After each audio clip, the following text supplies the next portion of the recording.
All right, guys, I want to talk about the hard plank. So a traditional plank, it's a pretty easy exercise. You need to usually go for 45 or at least 60 seconds before it starts to get challenging, all right? A good way to make this a more, efficient exercise in relation to return on investment is to do something called a hard plank. And what we do is we basically get the same plank position that we normally do, but while we're in that position, we're trying to pull our elbows down using our midsection, all right?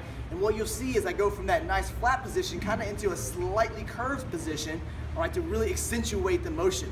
So now I'm basically contracting against the resistance caused by my body weight on the ground. It's gonna look something like this. You know, so standard front bridge or plank would look something like this right here.